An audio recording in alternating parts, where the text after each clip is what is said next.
आज हमारे साथ बैठे हैं सतेंद्र मौर्य जी, जो डीएफओ हैं उधमपुर में। कि एक पता ना, एक तिल्ली गिरी और जंगल में आग लग जाती है और हजारों मतलब लाखों पेड़ उसमें जल जाते हैं। अभी हमने जो इतने पेड़ लगाए हाँ जी। वो फिर वापस वहीं पे आ जाते हैं, नष्ट। इनफैक्ट निगेटिव भी हो जाते हैं, वो नष्ट हो जाते हैं पूरी तरह से। तभी है नेचुरल जो डिजास्टर हुआ था, क्लाउड बर्स्ट हो गया था और बहुत ही बुरी सिचुएशन आई थी, रोड्स ब्लॉक हो गई थी, बहुत सारे पेड़ पहाड़ों से टूट टूट के रास्तों में गिर गए थे।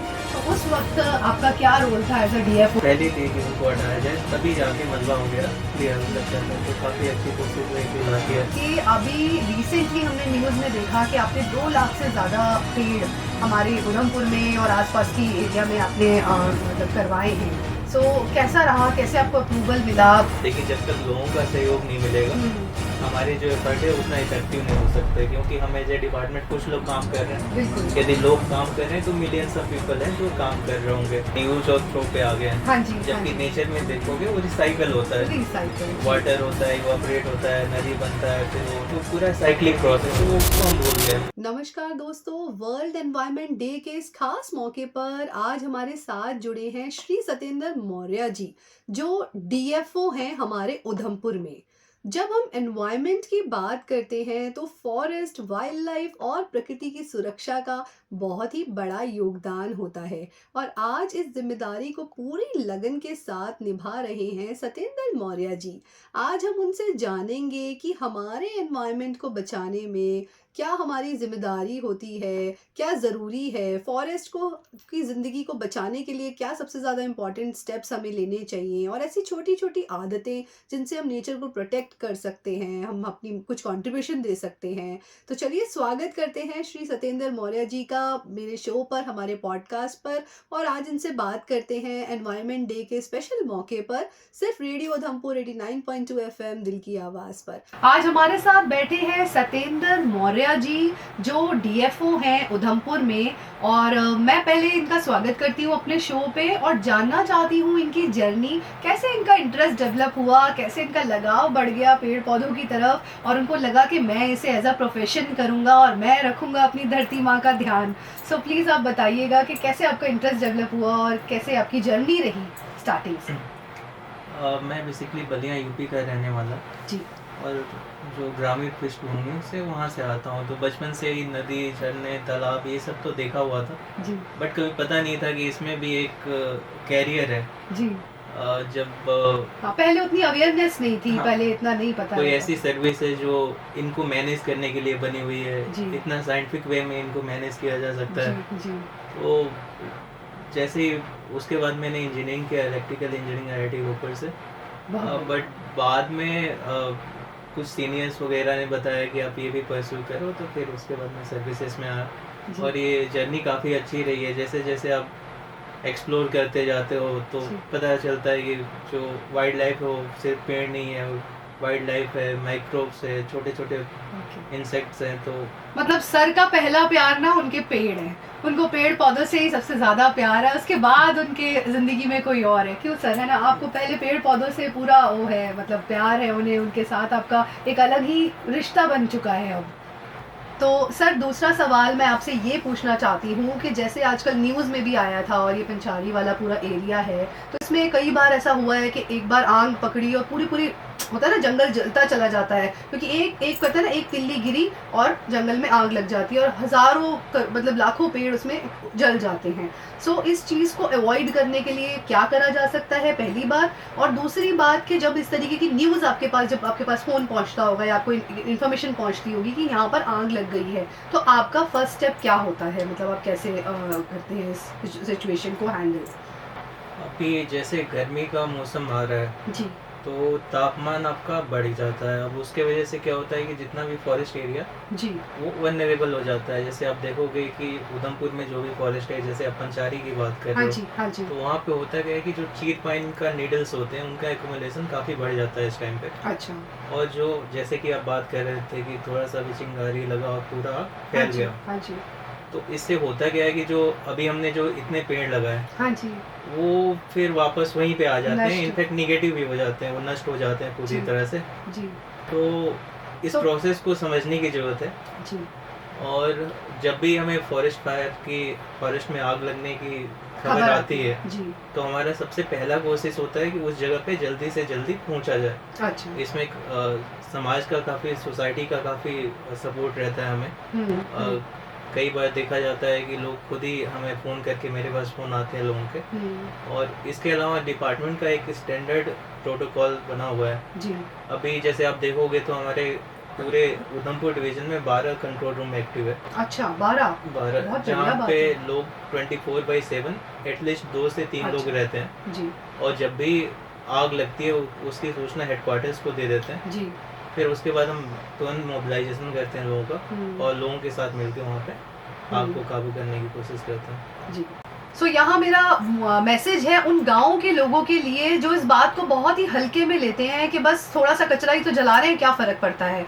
बट उस कचरे से आप पूरा जंगल, सारे पेड़ पौधे सबको खराब और नष्ट कर देते हैं और फिर आप ही कंप्लेन करते हैं कि अरे हमने तो ऐसा कुछ नहीं किया था, जंगल में आग कैसे लग गई। तो इतनी ये एक छोटी बात नहीं है, ये बहुत सीरियस बात है। और आज हमारे साथ डीएफओ बैठे हुए हैं सतेंद्र जी, उन्होंने भी इसी बात का हमें चर्चा कर कर बताया है। तो आप लोगों से रिक्वेस्ट है कि अपने पेड़ों को बचाइए, अपने जंगल को सेव रखिए, क्योंकि हम अगर ध्यान नहीं रखेंगे तो कोई बाहर वाला आकर हमारे जंगल का ध्यान नहीं रखेगा। मैं आपसे अब ये जानना चाहूँगी, जैसे अभी लास्ट ईयर अगस्त में यहाँ पर जो तवी है, नेचुरल जो डिज़ास्टर हुआ था, क्लाउड बस्ट हो गया था और बहुत ही बुरी सिचुएशन आई थी, रोड्स ब्लॉक हो गई थी, बहुत सारे पेड़ पहाड़ों से टूट टूट के रास्तों में गिर गए थे। तो उस वक्त आपका क्या रोल था एज अ डीएफओ? आपने कैसे सब कुछ मैनेज करा? जो ये गिने कटे हुए पेड़ थे, क्योंकि बहुत सारे लोग उसमें फंसे हुए थे, आई मीन बहुत सारे विजिटर्स जो क्रॉस कर रहे थे, ये जम्मू से श्रीनगर जा रहे थे या वहाँ से आ रहे थे। पेड़ जब रास्ते में गिर जाता है तो ऑब्वियसली रास्ता बंद हो जाता है। तो उस वक्त आपने कैसे कंट्रोल करी सिचुएशन? और जैसे आपने बात किया लास्ट ईयर अगस्त की बात है जी, तभी का काफ़ी आंधी थी, बारिश थी और कई दिनों तक पूरा डिस्कनेक्ट हो गया था। फ़ोन नहीं लग रहे थे लोगों के, मोबाइल फ़ोन नहीं लग रहे थे जी। और जितने भी रोड्स थे उन पे या तो मलबा आ गया था या फिर वहाँ पे पेड़ आ गए थे। अब जैसे जो भी हमारे रोड मेंटेनेंस की एजेंसीज है जैसे कि पीडब्ल्यूडी, उनको दिक्कत आ रही थी कि वो पेड़ नहीं हटा पा रहे थे जी। और हमारे सेंट्रल रूम में जो डीएफओ ऑफिस में वो दिक्कत आ रही थी कि हमारे जो गार्ड है उनसे कनेक्ट नहीं हो पा रहे थे हमें। फिर भी हम फ़ोन ही नहीं चल रहे थे तो कनेक्ट कैसे करेंगे? क्योंकि 7 दिन तक पूरा लाइट नहीं थी, बिजली नहीं थी, उससे हम डिस्कनेक्ट हो गए थे। फिर भी ऐसे टफ हालात में गार्ड्स ने 24/7 काम किया। जो भी रोड्स पे जो पेड़ गिरे थे, क्योंकि वो पहला रिक्वायरमेंट था, जो पहली थी कि उनको हटाया जाए, तभी जाके मलबा वगैरह क्लियर हो सकता था। तो काफ़ी अच्छी कोशिश रही थी लास्ट ईयर ताकि रास्ता क्लियर हो जाए। हाँ, इसमें एक तो हमारे टूरिस्ट प्लेसेस थे जैसे कि पत्नी टॉप हो गया, पंचारी हो गया। इसके अलावा और भी गांव के रोड थे, उनकी ज़रूरत पूरी नहीं हो पा रही थी। जो बेसिक नीड है, स्वास्थ्य की ज़रूरत है, मेडिसिन की ज़रूरत है, तो ये काफ़ी चैलेंजिंग था बट हम उसमें करके आपने उसमें सब पूरा योगदान दिया। तो ये बहुत ही बढ़िया बात है दोस्तों कि कितना जब हम चैन की नींद सो रहे थे ये सोच के कि ठीक है हमारे मोबाइल के नेटवर्क ही तो नहीं चल रहे, तब इनकी पूरी टीम ऑन रोड ये ऑपरेशन में लगी हुई थी, रास्ते क्लियर कर रही थी और वो गांव जिनसे आपका कट ऑफ हो गया था वहाँ जाके सारी जो हमारी डेली रिक्वायरमेंट्स होती हैं, मेडिसिन्स, फूड, सारी सप्लाईज में ये अपना पूरा योगदान दे रहे थे। ना ही मतलब ये इनका ये रोल नहीं था कि बस ये पेड़ को, जो कटे हुए पेड़ हैं उन्हीं को क्लियर कर रहे हैं, बल्कि जिन गाँवों के साथ हम डिस्कनेक्ट हो गए थे उसमें भी इन्होंने जाकर मदद करी है। तो एक बहुत बढ़िया बात है और आप जैसे लोग सर सच में इंस्पिरेशन है, बिकॉज पता नहीं होता है ना, बैक स्टेज हीरोज हैं आप, जो अपना काम चुपचाप से करते चले जा रहे हैं और बस आगे बढ़ते जा रहे हैं। आपको कोई ऐसे अवार्ड नहीं मिल रहा, कहीं पे कोई ऐसा नाम नहीं आ रहा, बट आप फिर भी अपना काम अपनी पूरी मेहनत और ईमानदारी से कर रहे हैं। इसमें मैं ये कहना चाहूँगा कि ये एक इंडिविजुअल, मतलब मेरा खुद का अचीवमेंट नहीं है, पूरा जो डिपार्टमेंट है उसकी पूरा उसका है। मेरा तो एक छोटा सा रोल है, बट फिर भी सर एक लीडर ही बताता है, अगर एक लीडर ही सही गाइड करे कि हाँ तुम्हें ये काम करना है, साइन करे और डेडलाइंस दे और मतलब उस चीज़ को गाइड करके लोगों को मोटिवेट करे कि आपको ये काम मुझे करके देना है, तभी टीम अच्छा काम कर पाती है। तो मैं तो आपको ही पूरा क्रेडिट दूंगी इस चीज़ के लिए। अब हम बात करेंगे एनवायरनमेंट डे के ऊपर और हमारे साथ बैठे हैं सतेंद्र जी। तो स्वागत है आपका मेरे शो पर। थैंक यू अंकिता जी। तो हम ये जानना चाहेंगे, हमारे लिसनर्स ये जानना चाहेंगे सर आपसे कि अभी रिसेंटली हमने न्यूज़ में देखा कि आपने 2 लाख से ज़्यादा पेड़ हमारे उधमपुर में और आसपास की एरिया में आपने मतलब करवाए हैं। सो कैसा रहा, कैसे आपको अप्रूवल मिला? बिकॉज़ ये ऑलरेडी एक ग्रीन एरिया में आता है, ग्रीन सिटी में माना जाता है उधमपुर, पहाड़ों के बीच बीच में बसा हुआ है ये। सो ये दिल्ली नहीं है जहाँ, या कोई ऐसी सिटी नहीं है जहाँ पेड़ आज की डेट में कटते जा रहे हैं। इतना ग्रीन एरिया होकर भी 2 लाख पेड़ों का फिर से आपको अप्रूवल मिला और आपने लगाए, ये वाक़ई एक बहुत मतलब उसकी काबिले तारीफ़ है। सो प्लीज़ आप बताएँगे कि कैसा रहा? सबसे पहले तो मैं आपका धन्यवाद देना चाहूँगा। जी। फॉरेस्ट डिपार्टमेंट ऑफ जे.एन.के हमेशा ये तत्पर रहा है हर साल कि जो भी हमारे डिग्रेडेड एरिया है जी। उनको हम रिहेबिलिटेट करें, ट्रीट करें और वापस से उसी फॉर्मेट में लेके आए जैसे थे। जी। यदि हम देखेंगे तो हम 3 तरह के प्लांटेशन टारगेट है जो लेके चलते हैं हर साल। जी। पहला रहता है कि जो फॉरेस्ट जहाँ पे डिग्रेडेशन हो गया है, जहाँ पे जो ट्री डेंसिटी वो काफ़ी कम हो गई है, 40% से कम हो गई है, अच्छा। उन एरियाज़ में हम फेंसिंग करते हैं, उनका ट्रीटमेंट करते हैं और फिर वो 10 साल के लिए उसमें बीओसी वगैरह करके उसको ख़त्म कर देते हैं। दूसरा रहता है आपका जो कम्युनिटी पार्टिसिपेशन है। अच्छा, कम्युनिटी। इसमें हम क्या करते हैं, जो ट्री आउटसाइड फॉरेस्ट है उसको इम्प्रूव करने की कोशिश करते हैं, इंक्रीज़ करने की कोशिश करते हैं और बढ़ाने की। की कोशिश जी, करते हैं। जी। तो इसमें कम्युनिटी का काफ़ी रोल होता है, बाकी ऑर्गेनाइजेशंस का काफ़ी रोल होता है। जी। तो हम उनके साथ मिलकर हम प्लांट लगाते हैं। तो इस तरह से हमने 2.2 का टारगेट पूरा किया लास्ट ईयर। जी। वाओ! ये तो बहुत अच्छी बात है। मतलब वही मैं आपसे कह रही हूँ कि दर्शकों, जहाँ आजकल हम अपनी रिक्वायरमेंट के लिए पेड़ों को काट रहे हैं, एनवायरनमेंट को के बारे में सोच ही नहीं रहे, वहाँ हमें मतलब ऐसे लोगों के लिए हैट्स ऑफ है और इनका शुक्रिया अदा तय करना चाहिए कि ये इतना ज़्यादा इसके बारे में सोचते हैं और आज भी पेड़-पौधे लगा रहे हैं ताकि हमारे जनजीवन बचे रहें, हमारे पहाड़ बचे रहें और उसमें आगे और ग्रीनरी फैलती रहे। ये एक सबसे इम्पोर्टेंट बात है। सर, आपके जाने से पहले बस हम ये चाहते हैं कि आप हमारे लिसनर्स को ना एक मैसेज ज़रूर कन्वे करें कि इस एनवायरनमेंट डे पर और हमेशा ऐसा क्या करें, वो किस तरीके से अपने एरिया को ग्रीन बनाएं, पेड़ों का किस तरीके से ध्यान रखें। एक मैसेज प्लीज़ आप कन्वे करेंगे। वर्ल्ड एनवायरनमेंट डे आने वाला है जी। और इसके बाद आने वाला है आपका बारिश का मौसम। जी। तो मानसून्स, हाँ जी। मानसून्स, तो 2 चीज़ें मैं बोलना चाहूँगा। जी।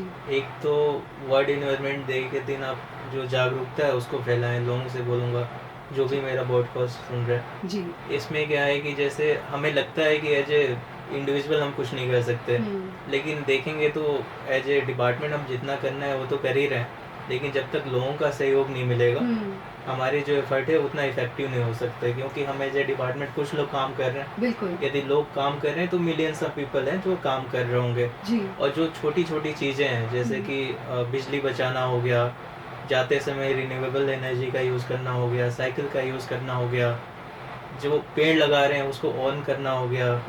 जैसे आपने बोला कि 2.2 लाख हमने पेड़ कैसे लगाए, जी। यदि सारे लोग आ जाएं तो हो सकता है वो 2 करोड़ का फिगर हो उधमपुर बिल्कुल, में। बिल्कुल, बिल्कुल। उससे जो बदलाव आएगा वो अलग होगा इससे। तो मैं यही रिक्वेस्ट करूंगा लोगों से कि वो जी। आए और एक जन भागीदारी के रूप में आगे आए इस मुहिम को और आगे ले जाएं। बिल्कुल, बिल्कुल। और खाली पेड़ लगाने से नहीं, मतलब सर के कहने का मतलब ये है रिसाइकिल, रीयूज़ करिए और अपनी नदियों का ध्यान रखिए, वाटर वेस्ट मत कीजिए, इतनी इम्पोर्टेंट बात इन्होंने बताई। और बिजली का ध्यान रखिए, जैसे बिजली का आप अननेसेसरी वेस्ट मत कीजिए, क्योंकि एनवायरनमेंट डे एक चीज़ से नहीं होता, ये सब चीज़ों से कनेक्टेड है, हर चीज़ इसमें कनेक्टेड है। ठीक है, तो आपको ध्यान रखना है अपने उधमपुर का, अपने शहर का और अपने देश का। इसमें वही है, नेचर से सीखने की जरूरत है। जैसे आपने बोला जी। जैसे हमारा जो यूज करने का तरीका है, हमने यूज और थ्रो पे आ गए हैं। हाँ जी, हाँ जबकि जी। नेचर में देखोगे वो रिसाइकल होता है, रिसाइकिल, जी। वाटर होता है, इवापोरेट होता है, नदी बनता है, फिर वो तो पूरा साइक्लिक प्रोसेस है, वो उसको हम भूल गए। जी, तो जी। जैसे उस पे आ जाएंगे तो जो वेस्टेज है वो कम हो जाएगा कम हो हमारा, जाएगा, बिल्कुल, बिल्कुल, और बिल्कुल। इन्वायरमेंट हमारा अच्छा रहेगा और जो धरोहर देनी है हमें आने वाली पीढ़ी को वो अच्छी दे पाएंगे। अच्छी दे पाएंगे, बिल्कुल। हमें जो भी करना है अब आगे आने वाली पीढ़ी के लिए ही करना है। बहुत अच्छी बात सर ने एक मैसेज के तौर पे शेयर करी है। So thank you so much हमारे शो पर आने के लिए, और रियल हीरो हैं आप लोग, और रहकर अपनी ज़िम्मेदारी पूरी निभा रहे हैं और साथ साथ एनवायरनमेंट को और सब चीज़ों का इतना ध्यान रख रहे हैं। तो दोस्तों, आप सबसे भी यही रिक्वेस्ट है कि प्लीज़ आज का जो ये पॉडकास्ट जो भी लोग सुन रहे हैं अपने फ्रेंड्स के साथ शेयर कीजिए, उन्हें बताइए कि खाली एक एनवायरनमेंट डे को सेलिब्रेट नहीं करना है, हर रोज़ एनवायरनमेंट डे करना है, हर रोज़ अपने उधमपुर के क्लीन उसके प्रोग्रेस के बारे में सोचना है, और जब हम सब मिलकर सोचेंगे ना तभी हम कुछ कर पाएंगे। सो थैंक यू सर, आप अपना स्पेशल टाइम निकाल कर आए और आपने इतनी सारी इंपॉर्टेंट इन्फॉर्मेशन हमारे लिसनर्स को दी। जी इसमें 2-3 चीज़ें और हैं हमारी। एक जी तो बताइए। 2 हमने नगर वन शुरू किए हैं। जी। एक आपका चिनानी में है अच्छा और एक जखैनी के ऊपर है। अच्छा, आपने नगर बंद क्या मतलब एक प्रोजेक्ट शुरू करा है? एक प्रोजेक्ट है अच्छा। जिसमें लोग जाके जो ड्राइवर है वो बैठ सकते हैं, एक सीटिंग प्लेस है, बच्चों के साथ जा सकते हैं। अच्छा और अच्छा इसके अलावा हमारे बहुत सारे खूबसूरत ट्रैक रूट है। पंचारी में मिल जाएंगे आपको, अच्छा घाटी में मिल जाएंगे और अच्छा पत्नी टॉप में मिल जाएंगे। अच्छा। जैसे ओके पत्नी ओके। टॉप से आप शिवगढ़ जा सकते हो। तो लोगों से वही रिक्वेस्ट है कि आओ, घूमो अपने। जरा देखो अच्छा और एक हेल्दी लाइफस्टाइल जियो। बिल्कुल बिल्कुल, तो वो सर ने जो रूल्स बताए आप प्लीज़ जाइए वहाँ पर, घूमिए, एक्सप्लोर करिए, क्योंकि हमारा उधमपुर बहुत सुंदर है, हमारे उधमपुर के आसपास के एरियाज भी उतने ही खूबसूरत हैं। सो धन्यवाद, thank you so much for watching and thank you.